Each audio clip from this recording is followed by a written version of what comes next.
News చూస్తున్నారు. ఎన్నికల వ్యూహాలను వేగంగా అమలు చేస్తోందా వైసీపీ అంటే అవుననే సమాధానం వినిపిస్తోంది.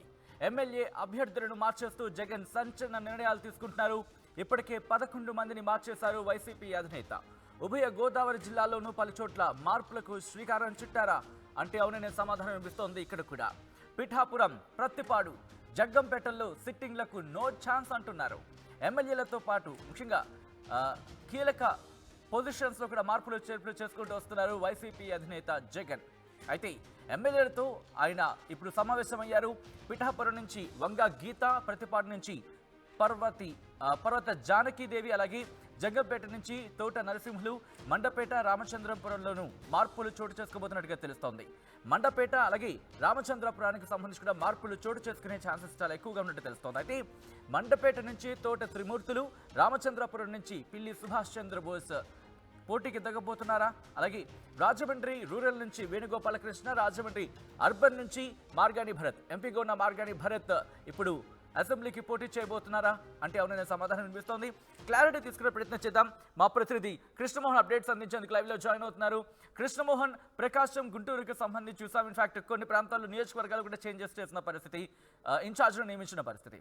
సో ఇప్పుడు ప్రకాశం అయింది, గుంటూరు అయింది, ఉభయ గోదావరి జిల్లాలకు సంబంధించి సమీక్ష జరుగుతుంది అనుకోవచ్చా? ఎస్ సచిన్, మొత్తం మీద అయితే అంటే ఎన్నికల వ్యూహంలో భాగంగా ముఖ్యమంత్రి జగన్మోహన్ రెడ్డి అయితే చాలా కీలక నిర్ణయాలు తీసుకోబోతున్నారు. దీంట్లో మంత్రులనా లేకపోతే ఎమ్మెల్యేలనా అనే వ్యవహారాన్ని చూడకుండా తనకు అనుకున్న అంటే అక్కడ ఉన్న పరిస్థితులు ఇప్పుడు తాజాగా నెలకొన్న నేపథ్యంలో అన్ని సర్వేస్ను సేకరించి ఖచ్చితంగా అన్ని మార్పులు చేయబోతున్నారు. ఇప్పుడు చూసుకుంటే దాదాపుగా 11 మంది ప్రకాశం జిల్లాలో కావచ్చు, గుంటూరు జిల్లాలో మంత్రులతో సహా మార్చి కొత్త వారిని నియమించే ప్రయత్నం చేశారు. మంత్రులను వేరే స్థానానికి పంపించే ప్రయత్నం చేశారు.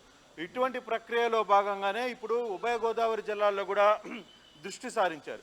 అందుకే ఇప్పుడు ఎమ్మెల్యేలతో స్వయంగా మాట్లాడడానికి సిట్టింగ్ ఎమ్మెల్యేలని సైతం అక్కడికి పిలిపించిన పరిస్థితి అయితే ఉంది. ఇప్పుడు తాజాగా ముఖ్యమంత్రి కార్యాలయానికి పిఠాపురం నుంచి ఎమ్మెల్యే, అలాగే పత్తిపాడు, జగ్గంపేట సిట్టింగ్ ఎమ్మెల్యేలతో పాటు గుంటూరు వెస్ట్ సిట్టింగ్ ఎమ్మెల్యేలతో కూడా అందరూ ఇక్కడికి వచ్చిన పరిస్థితి అయితే ఉంది. వీళ్ళందరితో కూడా మాట్లాడే ప్రయత్నం అయితే జగన్మోహన్ రెడ్డి చేస్తున్నారు.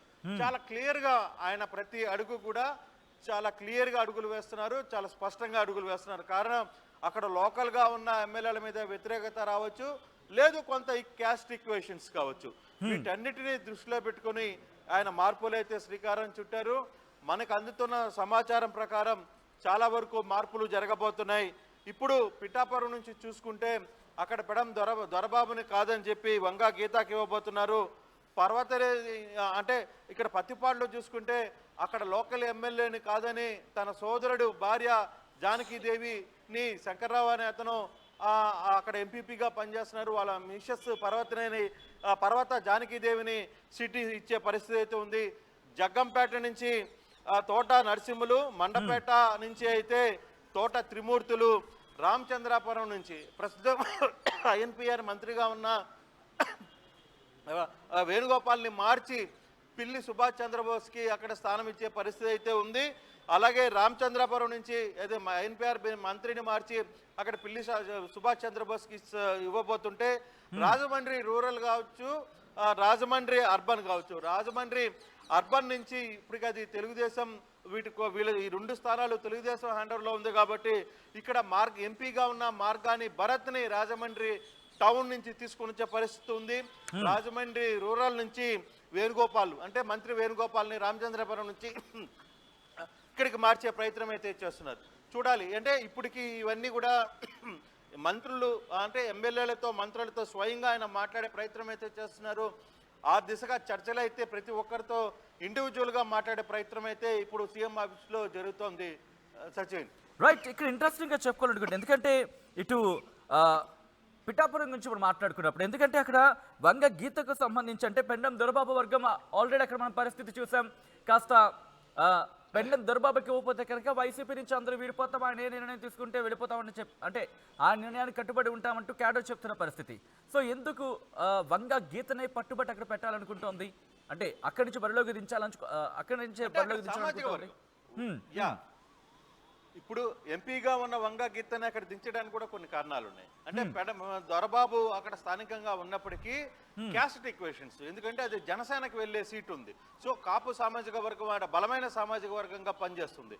సో ఈ నేపథ్యంలో బలమైన సామాజిక వర్గంగా ఉన్న ఆ ప్రాంతంలో వంగా గీత అయితే గతంలో ఎక్స్పీరియన్స్ ఉంది, అదే సామాజిక వర్గం మనిషి, అందరితో పరిచయాలు ఉన్నాయి. కాబట్టి దొరబాబుని కాకుండా ఈ అమ్మాయిని పెడితే కొంత స్ట్రాంగ్ అవుతుంది అక్కడ.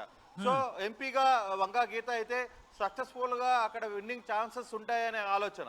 సో ఇలాంటి ఆలోచన ఒకవైపు అక్కడ పిఠాపురంలో వైసీపీ దొరబాబు క్యాండిడేట్లు కార్యకర్తలు వాళ్ళందరూ కూడా మేము పార్టీ వీడతామని చెప్తున్నప్పటికీ కూడా కానీ అక్కడ కొంత అంచనాలు ఉన్నాయి, వాళ్ళతో సర్ది చెప్పే ప్రయత్నం చేస్తున్నారు ముఖ్యమంత్రి. సో ఇంకా సమయం ఉంది, ఈ లోపల దొరబాబుతో మాట్లాడుతున్నారు. దొరబాబుని కొంత కూల్ చేసిన తర్వాత దొరబాబుకే ఆ బాధ్యతలు అప్పచెప్తారు అక్కడ. ఖచ్చితంగా వంగా గీతాన్ని గెలిపించుకురావాల్సినంత బాధ్యత దొరబాబుకు అప్పచెప్పబోతున్నారు. సో అటువంటి పరిస్థితుల్లో కొంత అధినేత మాటలకి వీళ్ళు వినాల్సిన పరిస్థితి ఉంటుంది. కొన్ని మార్పులు చేర్పులు తప్పవు. మిమ్మల్ని ఎవరిని కూడా నేను దూరం చేసుకోనని ప్రతి ఒక్కరికి చెప్తున్నారు. సాక్షాత్తుగా మంత్రులనే మారిచేస్తున్నారు ఆయన. ఇంకా ఎమ్మెల్యేల పరిస్థితి పక్కన పెడితే మంత్రులనే మారుస్తున్న నేపథ్యంలో మంత్రులు కూడా క్లియర్ గా చెప్తున్నారు, మీరు నేను చెప్పిన దగ్గరికి వెళ్ళండి, అక్కడ మీరు గెలుస్తారు, ఖచ్చితంగా ఈక్వేషన్స్ వర్కౌట్ అవుతాయి, నా మాట వినండి అని చెప్పి వాళ్ళందరికీ సర్ది చెప్పే ప్రయత్నం చేస్తున్నారు. అట్ ద సేమ్ టైం క్యాడర్ని కూడా కొంత మొబిలైజ్ చేసి వాళ్ళందరినీ కూడా మీరు అదేడపడద్దు నేనున్నాననే ఒక సలహా ఇవ్వబోతున్నారు. ఇంట్రెస్టింగ్ క్వశ్చన్ రాబోతున్నాను, ఎందుకంటే మీరు మంత్రుల గురించి ప్రస్తావించారు కాబట్టి ఇక్కడ రామచంద్రపురం నుంచి ప్రెసిడెంట్ మంత్రిగా ఉన్నారు చెల్లిపోయిన వేణుగోపాలకృష్ణ. అక్కడ పిల్లి సుభాష్ చంద్రబోస్ని బరిలోకి దించబోతున్నారు అంటే కనుక ఏంటి, ఇప్పటికే వాళ్ళిద్దరి మధ్య ఒక కోల్డ్ వార్ నడుస్తోంది అనే మాట వినిపిస్తున్న తరుణంలో ఒకవేళ ఇప్పుడు అక్కడ పిల్లి సుభాష్ చంద్రబోస్ని కనుక రంగంలోకి దించితే వేణుగోపాలకృష్ణ వర్గం ఊరుకునే అవకాశం ఉందా? ఆ ఇష్యూని సాల్వ్ చేసే ప్రయత్నం కనిపిస్తోంది. అంటే ఎస్, రామచంద్రపురంలో ఎన్పిఆర్ మినిస్టర్గా ఉన్న వేణుగోపాల్ ఇప్పటికే అక్కడ గుడ్ మార్నింగ్ రామచంద్రపురం కార్యక్రమాలు తర్వాత చాలా కార్యక్రమాలు అక్కడ చేరిపెట్టారు. పబ్లిక్లో టచ్లో ఉండడానికి సాధ్యమైనంత వరకు ఆడ అన్ని కార్యక్రమాలు చేపట్టారు. చివరికి అక్కడ కోడి పందాలు కూడా ఆడనివ్వకుండా ఒక కట్టడి చేశారు. అక్కడ కొన్ని శక్తులని కొంత దౌర్జన్యాలని అక్కడ ఆయన కట్టడి చేయగలిగారు. సో అయినప్పటికీ కూడా అతన్ని మార్చడంలో కొంత ఈక్వేషన్ ఉంది. ఆ ఈక్వేషన్ లో అంటే పిల్లి సుభాష్ చంద్రబోస్కి అతనికి కొంత ఇబ్బందిగా ఉంది, అక్కడ ఫైట్ చేయాల్సిన పరిస్థితి ఉంది వాళ్ళిద్దరికి ఉన్నప్పటికీ కూడా. కానీ జనసేన అవతల పవన్ కళ్యాణ్ తెలుగుదేశం జనసేన ఇద్దరు కలిసి ఉమ్మడి అభ్యర్థిగా వస్తున్నప్పుడు కొంత బలం వాళ్ళతో ఆ బలాన్ని తట్టుకునే శక్తి ఇక్కడ ఉండాలి. అందుకోసమనే సుభాష్ చంద్రబోస్ని అక్కడ ఉంచిన. సో రామచంద్రపురం నుంచి అంటే రామచంద్రపురంలో ఉన్న వేణుగోపాల్ని తీసుకొని వచ్చి రాజమండ్రి రూరల్కి మార్చిన. సో అక్కడ ఆ క్యాస్ట్ ఈక్వేషన్లో కొంత మార్పులు జరిగే పరిస్థితులు ఉంటాయి అనేది నిజంగా ఇది రామచంద్రపురం నుంచి వేణుగోపాల్ని మారుస్తారని ఎవరు ఊహించలా. కానీ ఇటువంటి ఇప్పుడు మనం చూసాం గుంటూరు జిల్లాలో నుంచి చిలకలూరుపేట నుంచి విడుదల రజనీ మంత్రిని తీసుకొని వచ్చి గుంటూరు ఈస్ట్కి తీసుకొని వచ్చిన పరిస్థితి ఉంది. సో ఇవన్నీ కూడా చాలా క్యాస్ట్ ఈక్వేషన్లు. అలాగే సురేష్ బాబు మంత్రిగా ఉన్నారు, ఆయన తీసుకొని వచ్చి కొండేపేకి తీసుకుని వచ్చారు, మేరుగు నాగార్జున్ని మార్చారు. సో దాదాపుగా ఇప్పటికే 5-6 మంత్రులకి స్థానం చేయడం జరిగింది ఈ రెండు ఈక్వేషన్స్లోనే. అంటే రాబోయే రోజుల్లో కూడా దాదాపుగా 7-8 మంది మారబోతున్నారని మనకు తెలుస్తుంది. మనం చెప్పినట్టు చాలా రోజుల క్రితమే ఇది ఆర్టీవీ ఎక్స్క్లూజివ్గా చెప్తూ వచ్చింది. దాదాపుగా ఒక వారం ముందు నుంచే ఇవన్నీ మారుతున్నాయి, ఖచ్చితంగా మంత్రులకి స్థానచలనం జరగబోతుంది, ఎంపీలను తీసుకుని వచ్చి దాదాపుగా ఇక్కడ నిలబెట్టే ప్రయత్నం చేస్తుంది. ఎమ్మెల్యేలుగా ఉన్న వాళ్ళు కూడా కొంతమంది ఎంపీగా వెళ్లే పరిస్థితులు కూడా ఉంటాయని. సో ఈ యాంగిల్లోనే ఈక్వేషన్స్ అన్ని కూడా జరుగుతున్నాయి సచిన్. అంటే ఈ ఈక్వేషన్స్ మార్చడంలో సామాజిక వర్గం అలాగే బీసీ సామాజిక వర్గం ఇవన్నీ కూడా అంచనాలు వేస్తున్నారు. కానీ అది ఎంతవరకు వర్కౌట్ అవుతుందో చూడాలి. ఎందుకంటే ఒకవేళ నిజంగానే ఎమ్మెల్యేల మీద వ్యతిరేకత ఉంది, కొంతమంది మార్చాలనుకున్నప్పుడు ఒక దశలో ఒక దగ్గర వ్యతిరేకత ఉన్న ఎమ్మెల్యే మరో స్థానంలో పోయి ఆ ఎమ్మెల్యే మీద ఉన్న వ్యతిరేకతని ఎలా ఓవర్కమ్ అవుతాడు అనే ఒక చర్చ అయితే పార్టీలో కూడా జరుగుతోంది. సో అటువంటి అంశాలని చూసుకున్నప్పుడు ఖచ్చితంగా కొంత మార్పులు చేర్పులు జరిగే పరిస్థితి అయితే చాలా స్పష్టంగా కనపడుతుంది.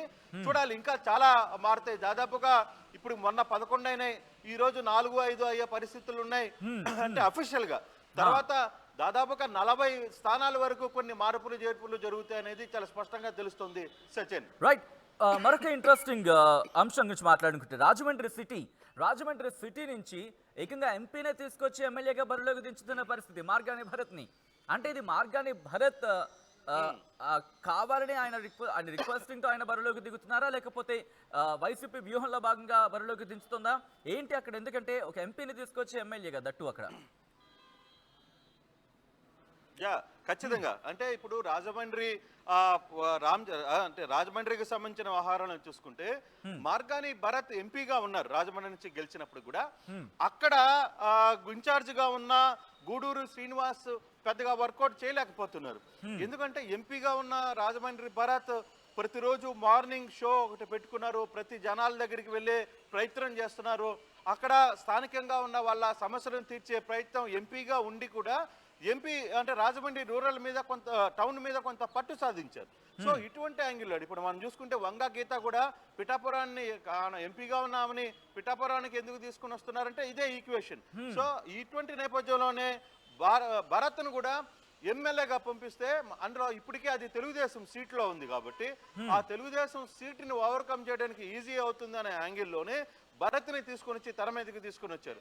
భరత్ ఇప్పటికే రాజమండ్రి టౌన్లో అన్ని ప్రాంతాల్లో ఆయనే ఎమ్మెల్యేగా వ్యవహరిస్తున్నారు. ఎంపీగా ఉండి కూడా ఆయన ఆ ప్రాంతంలో సమయం దొరికినప్పుడు కూడా అందరితో అక్కడ ఉన్న ఇష్యూస్ని గుడ్ మార్నింగ్ భరత్ అని ఒక పేరు మీద ఆయన ఒక కార్యక్రమం చేస్తున్నారు. ప్రతిరోజు ఉదయాన్నే అక్కడ ఉన్న నియోజకవర్గంలో ఉన్న ప్రజల దగ్గరికి వెళ్తున్నారు, ఆయన కలిసే ప్రయత్నం చేస్తున్నారు. సో ఇవన్నీ జరుగుతున్నప్పుడు ఆయనకు కొంత అడ్వాంటేజ్ జరిగే పరిస్థితి ఉంది. ఈ గూడూరు శ్రీనివాసులు కంటే కూడా ఇతను కొంత బెస్ట్ క్యాండిడేట్ అవుతాడు, ఎంపీగా గెలిచాడు, నలుగురితో పరిచయాలు ఉన్నాయి కాబట్టి. అంటే ఇవన్నీ కూడా క్యాస్ట్ ఈక్వేషన్స్, తర్వాత అవతల పార్టీ వేసే ఎత్తుగడలను ముందుగా ఊహించడం.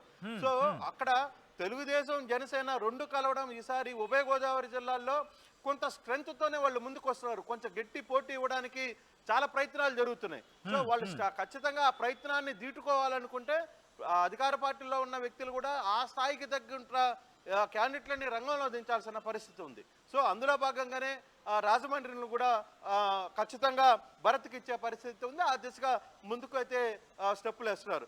అయితే దాదాపుగా ఈరోజు ఒక 4-5 స్థానాలతో సిట్టింగ్ ఎమ్మెల్యేలు వచ్చారు. వాళ్ళందరినీ ఒప్పించే ప్రయత్నం చేస్తున్నారు.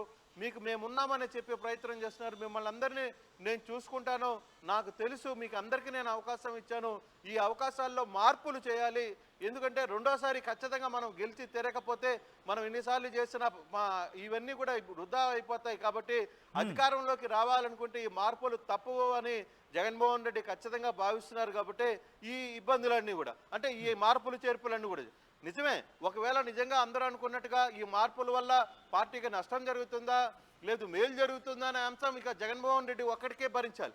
ఎందుకంటే జగన్ ఇంత సీరియస్గా దాదాపుగా అంటే ఒక లెక్కగానే మనం కానీ చూసుకుంటే సచిన్ 39 స్థానాల్లో గతంలో ఎస్సీ ఎస్టీ స్థానాల్లో 39 స్థానాల్లో ఉంటే 38 స్థానాలు దాదాపుగా వైసీపీ గెలిచింది. సో ఒక్క స్థానంలో మాత్రమే టీడీపీ గెలిచిన పరిస్థితి.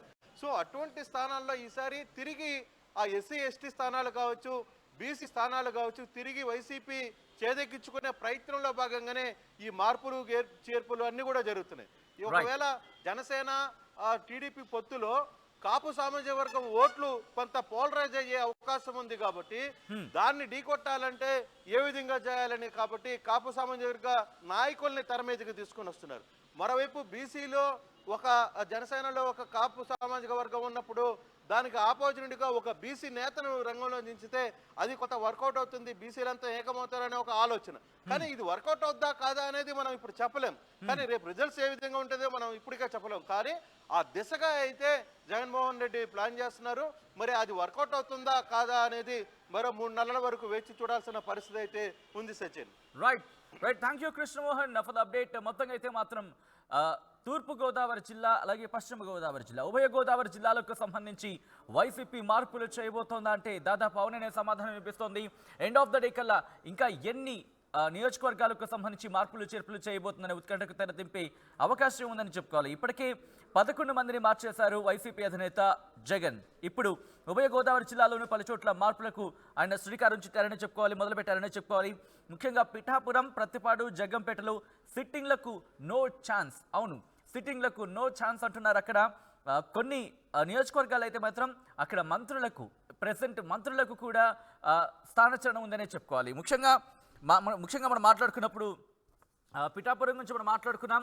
దాంతోపాటు కొన్ని నియోజకవర్గాలకు సంబంధించి భారీగా మార్పులు చేస్తున్న పరిస్థితి. ముఖ్యంగా రామచంద్రాపురానికి సంబంధించి మాట్లాడుకుంటే మంత్రి చెల్లిపోయిన వేణుగోపాలకృష్ణను అక్కడి నుంచి వేరే చోట అంటే ఆయనను రాజమండ్రి రూరల్ నుంచి పోటీలోకి దించబోతున్నారన్న మాట వినిపిస్తోంది. సో చూస్తే కనుక చాలా ఇంట్రెస్టింగ్ మార్పులు చోటు చేసుకుంటున్నాయని చెప్పుకోవాలి. ముఖ్యంగా ఆంధ్రప్రదేశ్ రాజకీయాలు చాలా సంచలనంగా మారబోతున్నాయంటే ఎవరైనా సమాధానం వినిపిస్తుంది. సో చూద్దాం మరి ఎండ్ ఆఫ్ ద డే కల్లా ఇంకెన్ని మార్పులు చేర్పులు చోటు చేసుకుంటాయో ఉభయ గోదావరి జిల్లాలకు సంబంధించి.